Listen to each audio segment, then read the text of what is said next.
The Price of Perspective: Why Value is Never What You Think It Is, by David Rousseau. A crumpled piece of paper lies on the ground. To one person, it's trash. To another, it's the beginning of a story, a game, or even a fortune. Value isn't in the object, it's in the eyes that see it. Introduction. We grow up believing that some things are inherently valuable and others are not. Gold is precious. Trash is worthless. Fine art belongs in museums. Scrap belongs in bins. But as life unfolds, we begin to notice something strange. Value shifts depending on who is looking. A child can turn a cardboard box into a spaceship. An adult might walk past that same box without a second thought. One person spends millions on a painting, while another shrugs and says, "My kid could make that." This audiobook explores a simple but powerful idea. Value is not fixed. It is created, perceived, negotiated, and often misunderstood. Through stories, psychology, economics, and everyday examples, we'll uncover why one man's trash is another man's treasure. Isn't just a saying, it's a fundamental truth about human nature. Chapter 1. The Illusion of Objective Value. We like to believe that value is fixed, that things are worth what they are worth, independent of who is looking at them. A dollar is a dollar. Gold is valuable. Trash is not. These assumptions feel solid, almost unquestionable. They give us a sense of order in a world that might otherwise feel chaotic. But the truth is far less stable. Imagine holding a glass of water. In a modern city, it's nearly worthless, something you can get for free from a tap or for $1 at a store. Now imagine that same glass of water in the middle of a desert. After days without hydration, suddenly, its value skyrockets. It becomes more precious than money, more desirable than luxury, more urgent than comfort. What changed? Not the water, the context. This is the first crack in the illusion of objective value. Nothing has worth in isolation. Value is always tied to circumstances, time, place, need, and perception. We see this play out everywhere, though we rarely stop to notice it. A stock price rises and falls not because the company itself changes overnight, but because people's beliefs about it change. A pair of sneakers can sell for $10 in one store and $200 in another, simply because of a logo stitched onto the side. A piece of art can hang unnoticed for years, before suddenly being declared a masterpiece. If value were truly objective, these fluctuations wouldn't exist. Instead, value behaves more like a story than a fact. It's shaped by collective agreement, cultural influence, and individual interpretation. We decide consciously or not what something is worth, and then we reinforce that decision through our actions. Consider money itself. At its core, it's just paper or numbers on a screen. It has no inherent usefulness. You can't eat it, wear it, or live inside it. Yet it holds immense power because we all agree that it does. Its value is not physical. It's psychological and social. This same principle applies to nearly everything around us. A family heirloom might be worthless to a stranger, but invaluable to the person who inherited it. A broken chair on the sidewalk might be seen as garbage by one passerby and as a restoration project, or even a source of income by another. The object doesn't change, but its meaning does, depending on who encounters it. So, why do we cling so tightly to the idea that value is objective? Part of the reason is comfort. Believing that value is fixed makes the world feel predictable. It allows us to make decisions quickly, without constantly questioning our assumptions. If something is labeled expensive, we assume it's good. If it's labeled cheap, we assume it's not. These shortcuts save time, but they also limit our ability to see beyond the surface. Another reason is social reinforcement. We are influenced by what others value. If society tells us that a certain brand, object, or idea is important, we tend to accept that judgment without examining it too closely. Over time, these shared beliefs harden into what feels like objective truth. But once you begin to question this illusion, something shifts. You start to see that value is not something you find, it's something you assign. And more importantly, it's something you can reassign. This realization is both unsettling and empowering. Unsettling because it means much of what we've accepted as truth is actually flexible. Empowering because it means we are not bound by those assumptions. When you understand that value is fluid, you begin to notice opportunities others miss. You see potential where others see waste. You recognize that what is overlooked, discarded, or underestimated might simply be waiting for a different perspective. And that is where the idea of one man's trash is another man's treasure truly begins, not as a clever saying, but as a fundamental shift in how we see the world. Chapter 2. The Child and the Paper Airplane. A sheet of paper sits on the table. To an adult, it's ordinary, maybe even disposable. It might hold notes, reminders, or scribbles that have already outlived their usefulness. Crumpled up, it becomes trash without a second thought. But place that same sheet of paper in the hands of a child, and something remarkable happens. It transforms. With a few simple folds, imperfect, uneven, guided more by curiosity than precision, the paper becomes a plane. Suddenly, it's no longer an object. It's an experience. It glides through the air, crashes into walls, gets thrown again, redesigned, improved. In that moment, the child isn't holding paper, they're holding possibility. This is where we begin to see value in its purest form. Children do not evaluate worth the way adults do. They don't ask how much something costs, who made it, or whether it's considered important by others. Instead, they ask a different question entirely. What can this become? That question changes everything. To a child, value is not assigned, it is created. It emerges from imagination, from interaction, from the simple act of engaging with the world. A cardboard box becomes a castle. A stick becomes a sword. A blanket becomes a fortress. None of these objects are valuable in the traditional sense, yet they become priceless in the context of play. Adults, on the other hand, tend to move in the opposite direction. Over time, we learn to categorize. We label things as useful or useless, valuable or worthless, based on external standards. We begin to rely on price tags, brand names, and social cues to tell us what matters. In doing so, we gain efficiency, but we lose something else. We lose the ability to see beyond what something is and imagine what it could be. The paper airplane is a simple example, but it reveals a deeper truth. Value is often limited not by the object itself, but by the imagination of the person holding it. A child sees potential where an adult sees limitation. This difference isn't just about age, it's about perspective. It reflects a shift from creative thinking to conditioned thinking. Children are not yet bound by assumptions, so they are free to assign value in unconventional ways. Adults, shaped by years of experience and expectation, often overlook these possibilities entirely. But here's the interesting part. That childlike perspective never truly disappears. It becomes buried under layers of habit, responsibility, and learned behavior, but it's still there. And when we access it again, even briefly, we begin to see the world differently. Think about moments when you've repurposed something unexpectedly, turned an old item into something useful, found beauty in something overlooked, or created something meaningful out of very little. In those moments, you weren't thinking like the system taught you to think. You were thinking like the child with the paper airplane.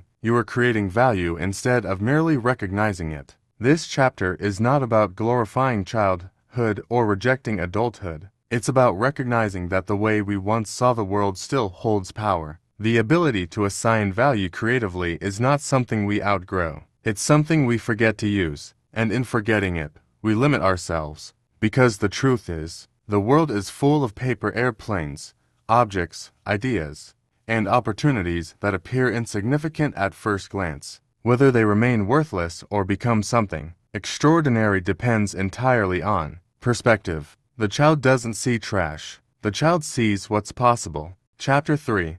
Art, Money, and Meaning. Walk into a gallery, and you may find yourself standing in front of a painting that looks, at first glance, confusing. Abstract shapes, unusual colors, no clear subject. To some, it feels profound. To others, it feels like nothing at all. And yet, somewhere in the world, a piece like this might sell for millions. This is where the question becomes unavoidable. What are people really paying for? It's easy to assume that art is valued for its technical skill, the precision of the brush strokes, the realism of the image, the mastery of the craft. And sometimes, that's true.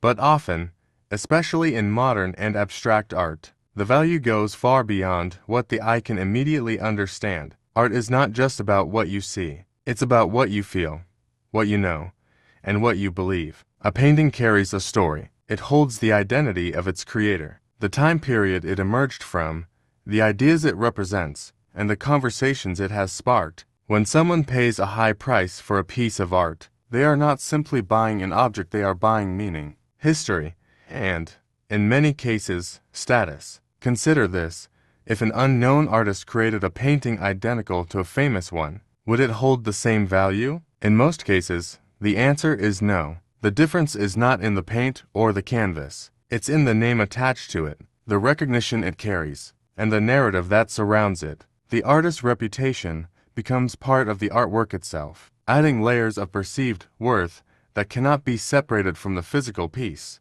This is where value becomes deeply intertwined with belief. If enough people agree that something is important, its value rises. Galleries, collectors, critics, and institutions all play a role in shaping that agreement. Over time, what begins as subjective opinion can solidify into widely accepted truth, but that truth is still built on perception. This doesn't mean that art is meaningless or that high prices are arbitrary. Rather, it highlights that value in art operates on a different level. It's not just about utility or function, it's about interpretation. One person may look at a painting and feel nothing. Another may feel moved, inspired, or even transformed. Both reactions are valid, and yet, the market tends to favor one interpretation over another, turning subjective experience into measurable worth. There's also an element of exclusivity at play. Owning a rare or highly sought-after piece of art signals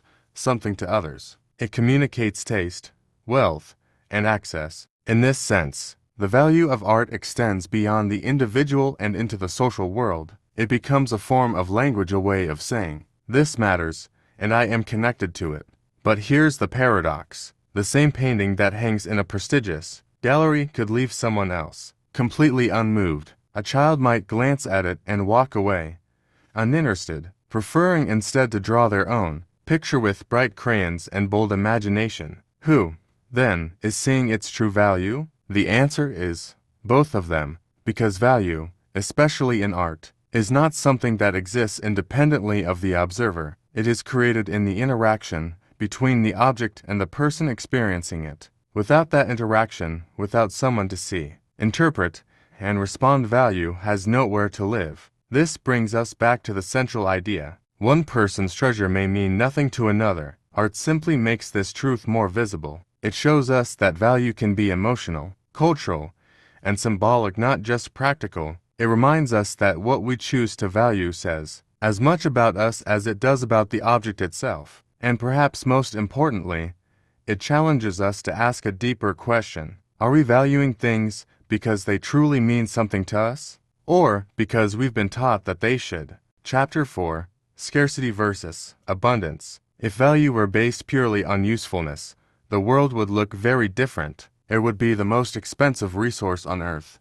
Clean water would be guarded like treasure. Sunlight would come with a price tag. And yet, these are the very things we often take for granted, precisely because they are abundant. Now consider diamonds. They are not essential for survival. You cannot eat them, drink them, or use them to sustain life. And yet, they are treated as symbols of wealth, love, and permanence. They are protected, displayed, and sold for extraordinary amounts of money. Why? The answer lies in a powerful force that shapes nearly all value: scarcity. Scarcity gives things weight. It creates urgency. It tells us there isn't enough of this to go around, and suddenly, what was once ordinary becomes desirable. The less available something is, the more we tend to want it. But here's the catch. Scarcity doesn't always reflect true rarity. It often reflects controlled availability. Diamonds, for example, are not as rare as their price suggests. Their value has been carefully shaped over time by supply control,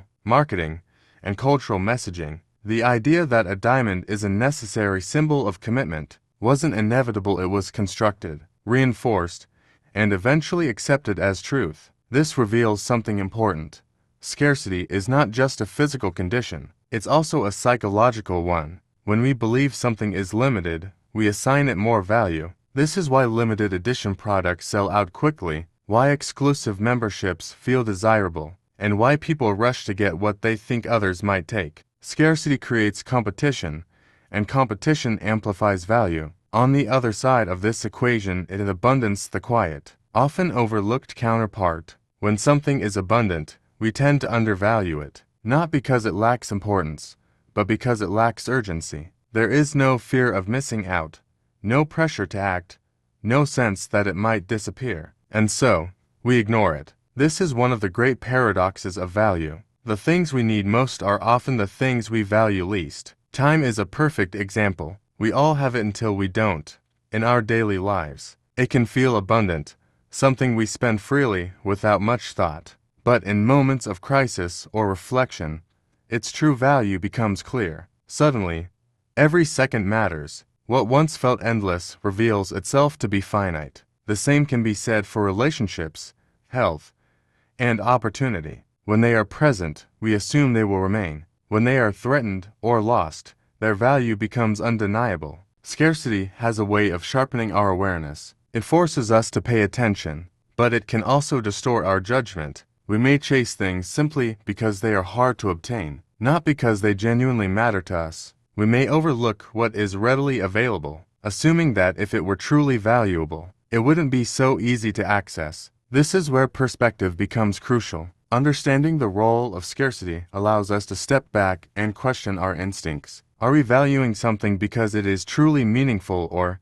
because it feels rare? Are we ignoring something important simply because it is always there? When you begin to see this clearly, you start to reclaim control over how you assign value. You realize that scarcity can be engineered, manipulated, and misunderstood, and you begin to notice abundance not as something to overlook, but as something to appreciate, because sometimes the most valuable things in life are not the ones that are hardest to find. They are the ones that have been in front of us all along. Chapter 5. The story behind the object. There is a difference between an object and what it represents. On the surface, an object is just a thing material, measurable, and often replaceable. A watch tells time. A chair provides a place to sit. A jacket keeps you warm. In a store, these items are assigned prices based on materials, labor, and demand. Their value is clear, defined, and easily compared. But the moment an object becomes part of someone's life, something changes. It begins to carry a story. A watch passed down from a grandfather is no longer just a device for telling time. It becomes a connection to memory, to identity, to a person who may no longer be present. A chair where countless conversations took place becomes more than furniture. It becomes a witness to moments that shaped a life. A worn-out jacket might hold years of experiences, travels, and emotions stitched into every thread. To anyone else, these objects may appear ordinary, even disposable, but to the person who holds their story, they are irreplaceable. This is where value becomes deeply personal. Unlike market value, which is shared and agreed upon, personal value is private. It doesn't need validation. It doesn't rely on price tags or opinions. It exists entirely within the individual, shaped by memory and meaning, and because of that, it can be easily transferred. You could try to sell that inherited watch,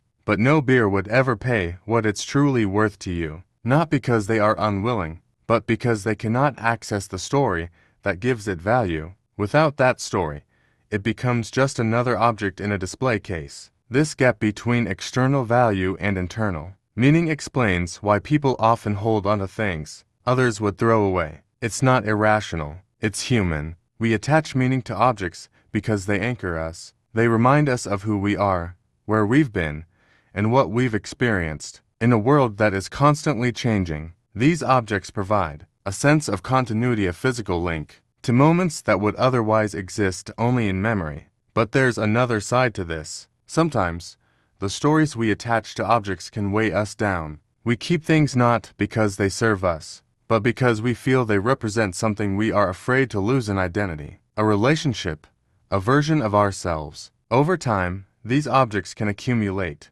turning from meaningful keepsakes into burdens we carry without questioning. This is where perspective becomes important once again. The value of an object does not disappear when we let it go. The story remains with us. The memory does not live in the object, it lives in the mind. The object is simply a trigger, a reminder, a symbol. Understanding this can be freeing. It allows us to appreciate the role objects play in our lives. Without becoming dependent on them, it helps us distinguish between what truly matters and what merely represents it. And it opens the door to a new way of seeing value, not just in what we hold on to, but in what we choose to release. Because when one person lets go of an object, they may be releasing a story that no longer serves them. And when another person finds that same object, they may be discovering the beginning of a new one. This is the quiet exchange happening all around us. Objects move from hand to hand, from life to life, carrying different meanings with each transition. What is an ending for one person becomes a beginning for another. What feels like loss in one moment can become opportunity in the next. And in that exchange, we see the truth once again. Value is never just in the object, it's in the story we give it. Chapter 6. The Second-Hand Economy. On any given day, countless items are discarded, left on curbs, donated to stores, or listed online for sale at a fraction of their original price. To one person, these items have reached the end of their usefulness. They are outdated, unnecessary, or simply taking up space. But for someone else, that same item might be exactly what they've been looking for. This is the foundation of the second-hand economy, a system built not on creating new things, but on rediscovering the value of what already exists. Walk into a thrift store, and you'll see this principle in action. Rows of clothing, shelves of books, furniture with signs of where all of it once belonged to someone else. Each item carries a quiet history. Though most of those stories remain unknown, what matters now is not where the item came from, but where it might go next. To some shoppers, these stores are filled with leftovers. To others, they are filled with opportunity. The difference lies in perspective. A person clearing out their closet may see a pile of clothes they no longer wear, styles that no longer fit their life, pieces that have lost their appeal. The decision to donate or sell them feels practical, even necessary. From their point of view, the value of those items has diminished. But when those same clothes appear on a rack in a second-hand store, they are seen through fresh eyes. Someone else might find the exact style they've been searching for, at a price they can afford. What was once overlooked becomes desirable again. Nothing about the clothing has changed, only the context and the person viewing it. This cycle repeats itself across countless categories. Furniture, electronics, books, tools. Items move from one owner to another, each time taking on new meaning and new value. The second-hand economy thrives because people do not all value the same things at the same time, and that difference creates opportunity. For some, this system is about affordability. It provides access to goods that might otherwise be out of reach. For others, it's about sustainability, reducing waste by extending the life of existing items. And for many, it becomes something more, a way to discover hidden value. There are people who specialize in seeing what others miss. They walk through garage sales, flea markets, and thrift stores with a different mindset. Where others see clutter, they see potential. They recognize quality beneath wear, uniqueness beneath neglect, and possibility beneath dismissal. Sometimes, they restore items and resell them. Other times, they simply appreciate them for what they are. In either case, they are doing something important. They are reassigning value. This ability to see worth where others see none is at the heart of one man's trash is another man's treasure. It is not about luck. It is about perception, attention, and a willingness to look beyond first impressions. But the second-hand economy also reveals something deeper about human behavior. It shows that value is not permanent. It rises and falls with our needs, our tastes, and our circumstances. What we treasure today may become irrelevant tomorrow, and what we ignore today may become valuable in the future. This constant shift keeps objects in motion. It prevents value from becoming fixed, allowing it to be rediscovered again and again. An item does not lose all worth simply because one person no longer needs it. It simply waits for the right context and the right person to recognize it. In this way, the second-hand economy is more than just a marketplace. It is a reminder that value is rarely final, that usefulness can return, that meaning can change, and that what we choose to let go of may still hold significance, just not for us anymore. Because sometimes, letting go of something is not the end of its value, it's the beginning of someone else's discovery. Chapter 7. Status and Social Signaling. Not all value is personal. Some of it is performed. We like to believe that the things we value are chosen, independently, that our preferences reflect who we are on the inside. But in reality, many of our choices are shaped by something external, the desire to be seen a certain way by others. This is where value becomes a signal. A watch is no longer just a way to tell time. A car is no longer just a way to get from one place to another. Clothing, technology, even the places we go and the experiences we share, all of these can become messages. They communicate something about identity, success, taste, and belonging, often without us even realizing it. This is the world of social signaling, where value is not just about what something is, but about what it says. Consider two nearly identical items, one with a recognizable brand name, the other without. Functionally, they may serve the same purpose, but the branded version often carries more weight, more attention, and a higher price. Why? Because it signals something. It tells a story about the person who owns it. It might say, "I have good taste," or "I can afford this," or even, "I belong to a certain group." These signals are subtle, but powerful. Humans are social by nature. We are constantly observing and being observed, interpreting cues and adjusting our behavior. Over time, certain objects and experiences become associated with status. Owning them becomes a way of aligning ourselves with a particular image. In this sense, value becomes less about the object itself and more about the audience. An item may feel more valuable when others recognize it, admire it, or respond to it. Without that recognition, some of its perceived worth can fade. This is why certain trends rise and fall so quickly, because the social meaning attached to them is constantly shifting. What is considered impressive today be ordinary tomorrow. This doesn't mean that all expressions of status are shallow or insincere. Wanting to present yourself in a certain way is a natural part of human interaction. The issue arises when we begin to confuse the signal with the substance, when we value something primarily because of how it appears, rather than what it genuinely means to us. At that point, value becomes borrowed. We rely on collective opinion to tell us what matters, rather than deciding for ourselves. We chase symbols instead of substance, recognition instead of meaning, and in doing so, we may end up surrounded by things that look valuable but feel empty. There's an interesting contrast here. While some people seek value through visibility, others find it in obscurity. They prefer things that are meaningful to them, regardless of whether anyone else notices. For them, value is not something to display, it's something to experience. Neither approach is inherently right or wrong, but understanding the difference gives you a choice. It allows you to ask, am I valuing this because it reflects who I am or because it reflects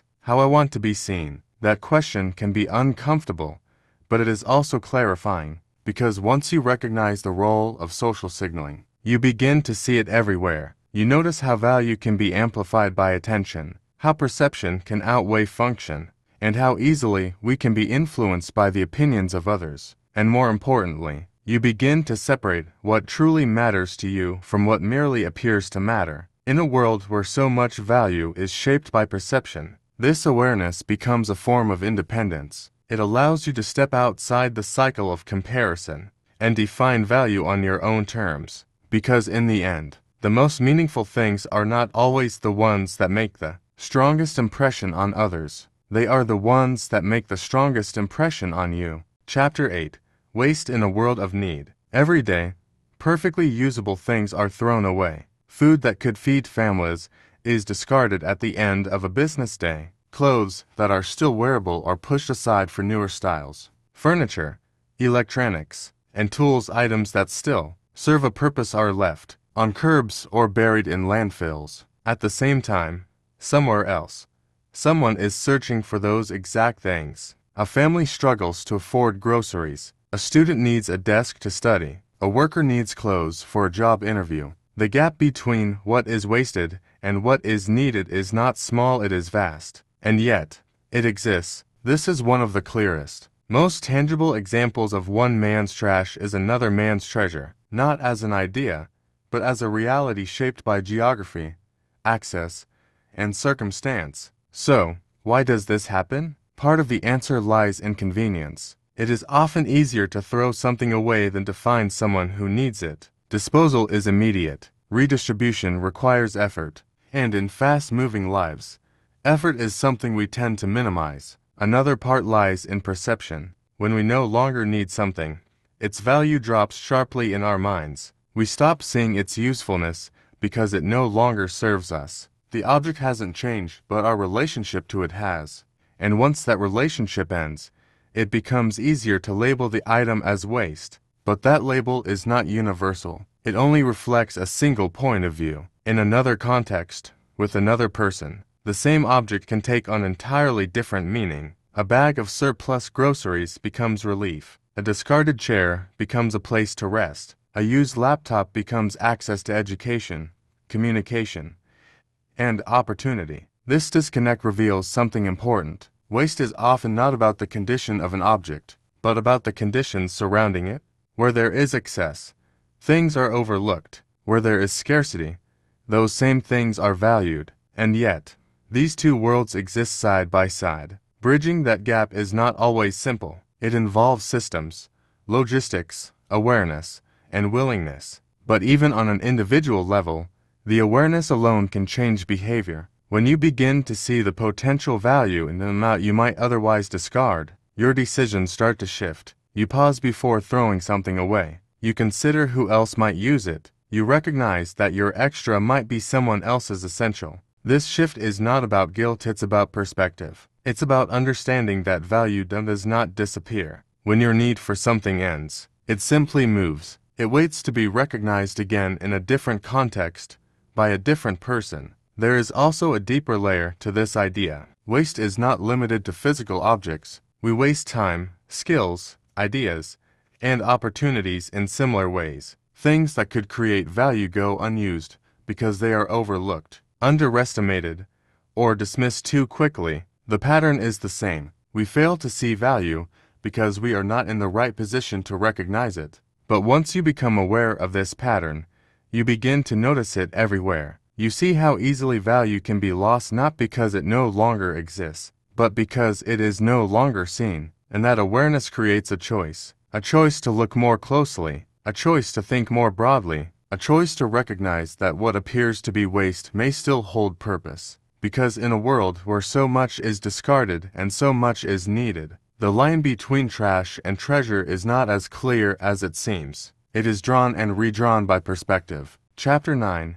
The Psychology of Attachment. We don't just value objects, we form bonds with them. Sometimes, those bonds are subtle. A favorite mug, a worn pair of shoes, a notebook filled with scribbles. Other times, they are deeply emotional. A family heirloom, a childhood toy, or a letter from someone long gone. Attachment is a powerful force. It shapes how we assign value, often independently of an object's practical use or monetary worth. We hold on to things not because they are inherently valuable, but because they carry meaning, memories, or identity. Consider a photograph tucked into a wallet. It's just paper, ink, and a printed image, but to the person who keeps it, it is priceless. It represents relationships, experiences, and emotions that cannot be replaced. Even if the photograph is faded, torn, or outdated, it retains power because of the story it tells. Psychologists call this emotional value,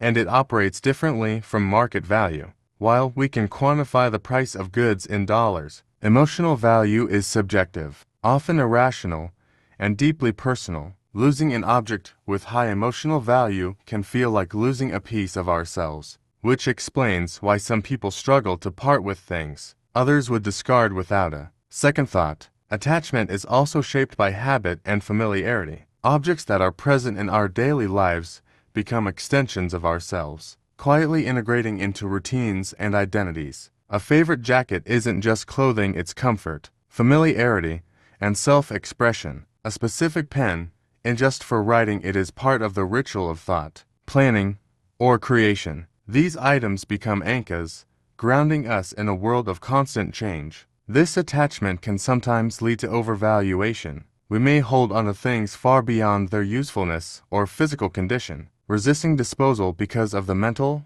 or emotional cost. Cognitive biases, such as loss aversion, make it psychologically harder to part with what we already possess than to acquire something new. What seems like a small object can carry disproportionate weight in our minds because of these biases. Yet attachment is not inherently negative. It connects us to our past, reminds us of what we care about, and enriches our experience of the world. The key is understanding why we value something, rather than simply letting the object dictate our behavior. When we examine our attachments carefully, we can start to distinguish between objects that genuinely matter and those we cling to out of habit or fear. We can appreciate the emotional resonance of a treasure without being trapped by it. Attachment also reveals why one man's trash is another. Man's treasure is never purely about the object. For some, the item carries personal significance. For others, it has none. And the difference is not about the object itself, it is about the meaning the object has accrued in someone's life. Understanding attachment gives us perspective. It allows us to recognize that value is not fixed, and that our connections to objects and to people shape the treasures we see and the trash we overlook. The objects themselves are inert. It is our minds that bring them to life. Chapter 10. Redefining treasure. What if we stopped looking at value the way we've been taught to? What if we measured worth not by price tags, social approval, or scarcity, but by perspective, creativity, and purpose? Redefining treasure begins with awareness. It begins by noticing the hidden potential in things others overlook. A cracked vase might be a canvas for art.